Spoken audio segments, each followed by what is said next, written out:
Thanks for checking out this movie review video. This is for the 2022 film Swallowed, and it's a 2022 film technically, but it just became available for streaming in 2023. So I'm viewing it as a 2023 film, but this is one that I wanted to like it a lot more than I ended up liking it, but there is some good stuff there. Like, you know, if I don't like films or if I do like films, I always do these reviews, no spoiler in this case, to lay out what I liked about it, what I didn't like about it, what needs improvement, what doesn't need improvement, that type of stuff. So this is a queer horror film, which I don't really feel like there are that many queer horror films that I've seen, at least this year. And while I'm on that topic, I would just highly recommend watching Summoning Sylvia, a queer horror comedy, which I had a lot of fun with. I really enjoyed that one. That's hidden gem, in my opinion. So I watched Summoning Sylvia, where I watched Swallowed, which is through Vudu, which is owned by Fandango, where you can digitally purchase or rent films. And this one, I think it was just like, with tax, it was just a bit over $4, basically. So even though I didn't love the film, I'm totally fine having spent that nominal fee of under $5 in order to support independent filmmakers. So that's always a win, even if I don't like the films.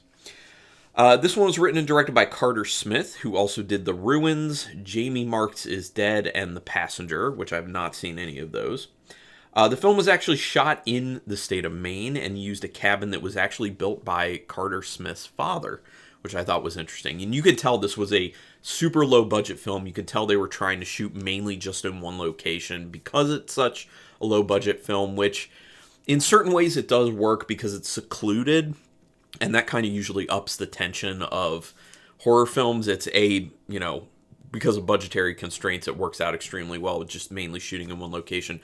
But B, in a secluded location like that for horror, typically does help. It helps out with situations where someone's in trouble and you realize, oh, they have very limited options for actually getting help here. So it works in certain ways. This film has a few bigger names in it. Jenna Malone, for people who have watched things like Donnie Darko. She's been in actually a lot of stuff, but for some reason Sucker Punch came to mind, even though it's a terrible movie. But Donnie Darko, that's a great one. But Jenna Malone has been in a lot of films, and she's a very good actress. Also has Mark Patton of Nightmare on Elm Street 2 fame, which if people have not seen Scream Queen, My Nightmare on Elm Street documentary about Mark Patton's experience with the making of that film and the kind of burden that that film gave him, and then it turned into something else later in life. It is a phenomenal film. Made me very emotional. Very, very good. Worth watching. So those two are in it. So if that does anything for you, check it out. Synopsis real quick. It's about two guys who are into each other who, and I couldn't tell, I couldn't tell if they were like actually an item or if they just kind of like were flirty with each other and kind of like both of them wanted to be an item, but they never really fully acted on it. I couldn't really get that necessarily, but it's about these two. One of them's going to end up going away for a job to another country, and the other one wants to make sure that that person has money. So what do? They agree to mule some drugs for someone, some unsavory characters, in order to get some money to give to that person. And then things don't go well. So intentions were good, bad things happen. I like the premise. I think it's a solid premise. The execution of it wasn't the best for me. You do need to give some leeway to these super low budget independent films, though, just because they can't go huge with CGI or practical effects or any of that stuff. That said, I do think that they had some interesting, very minimal practical effects in it. I think it was practical. If it wasn't practical and it was CGI, I think they did a really good job with that because it looked practical to me. But what they did for that, I kind of wish they were able to go a lot further. They didn't necessarily have to go further with the actual practical effects part, but what they put into practical effects, that aspect, that story aspect of what was going on, I think they really should have made that a much bigger thing. It kind of seemed like it was just kind of like a side thing, and I think it needed to be more of a focal point of the film itself. There are some real issues with dialogue audio levels in this. Unfortunately, it kind of like fluctuates up and down too much. And then when you throw the score in play, it creates even more problems because there are times where the music's playing and it is making it harder for you to hear what dialogue is being delivered. or just as I said, like it fluctuates up and down throughout, so you need to kind of constantly be messing with the volume. So that's not great. They obviously had some audio problems. Hopefully that gets fixed on the next film they do. Camera work is relatively unstable. So if you're a person like me where it is kind of bothersome when the camera work's too shaky or it's constantly shaky and tripods were not used much at all, that's a little problematic for me personally. Although I know there are a lot of people who that's not a big deal, but I'm just kind of throwing it out there. It's a little more unstable than you would want for films typically, or at least I would say.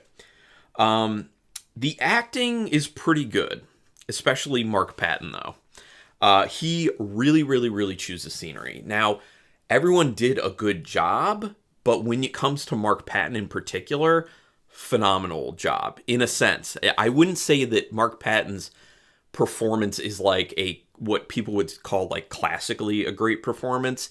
It's one of those performances where he's just going for it. He's going for kind of over the top. And you can tell he's enjoying it, just being kind of like a ridiculous, over the top, kind of quirky type character. And yeah, I really love that aspect of this film. I think he did a phenomenal job in that sense. And Mark Patton was the reason I ended up enjoying this movie the bit that I did. Because when Mark Patton is on the screen, it's like magnetizing. Did such a phenomenal job, brought so much fun and interesting aspects to that character, and kind of does need to be seen to be believed, like the performance, in a good way, obviously. I really did enjoy that. The dialogue is unfortunately overly explanatory, which actually makes it feel pretty unrealistic. You know, when you're explaining too much, because movies should be more of like show over telling through the dialogue, it just kind of throws things off, and you're like, people don't really talk like this in real life, and that's kind of a lot of what comes through. So the dialogue, I felt like, needed some work to make it feel a little more normalized and realistic. Now, that's not to say that it's always like that. There are moments where the dialogue is good, and it does seem realistic, but there's a lot of other moments where it's just like over-explaining things, talking too much about one subject or someone's emotions, and it becomes like the cyclical, repetitive thing. And people just would not do that. It just kind of takes you out of the moment, or at least it did for me.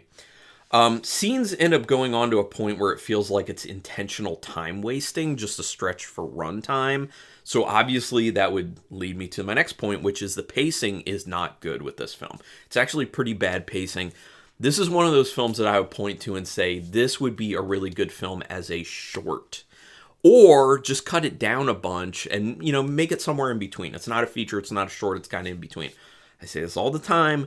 The movie Host that was on Shudder, found footage film, was perfect in it was like 58 minutes long, and that's all they needed to tell the story. With this film, they didn't need an hour and 35 minutes with credits to tell the story. They really did not. I could see this being more of like a 45-minute film, or maybe a little bit longer than that, but they really needed to tighten this thing up and not try and make it hit a certain runtime, because there's so much downtime, and there's so much of what I was talking about with the dialogue, the repetitive times, where the same things are being said over and over again, and the same things are happening over and over again, and you're just kind of like, at what point are we moving forward here with the actual story? And it just starts to feel like the idea wasn't fleshed out enough to actually be a feature-length film. So, just saying. There's a turn that a character makes that doesn't really feel like it makes much sense for that particular character. So, yet another thing that just kind of took me out of it. I was just like, why is this character doing this right now? Because they're a certain way for the entire film, and then they make this flip where you're just like, okay, I don't really see why they did that. It didn't really make any sense for who they are as a person. So, just another kind of writing issue for me. There is an aspect to this that is interesting that they should have gone harder on. That's the stuff related to the practical effects that I was talking about. If that had been the core of this film, I think it would have been a lot more interesting, and it could have driven things a lot more, although that would have involved a total overhaul of the script itself. And then the ending is I mean, it's not a bad ending. It's not necessarily a good ending. It's kind of like in the middle. I was like, it's an ending. So, excuse me, sorry about that. Obviously, I wasn't a huge fan of this film. It's not the worst. It is, low budget independent, and there were some good things about it. Mark Patton mainly. Honestly, for like under $5, I might encourage people just check it out for Mark Patton's performance. I mean, really, it is a lot of fun to watch. So check it out on Vudu or wherever else you can find it. I don't know, but do me a favor, hit subscribe to my channel if you haven't already. I would appreciate that. Also, hit the notification bell button if you want to know when I'm putting up new videos. Hit the thumbs up if you want to help me out with this video or any other videos. And I will tell you, I didn't forget, out of 5 stars, half stars, and play, I'm giving this a 2-star rating. I was going to go 1.5 stars, but the Mark Patton aspect of this film gets that half-star bump up. It's a 2-star film for me. But if other people have seen it, would love to hear what you have to say about it. Go ahead and put it in the comments, especially if you have a differing opinion, because is there something you feel like I wasn't picking up on, something that I should think about a little bit more that might change my experience with it? Just let me know. But anyway, thanks for taking your time to watch this film, or this video, and until next time, keep it brutal.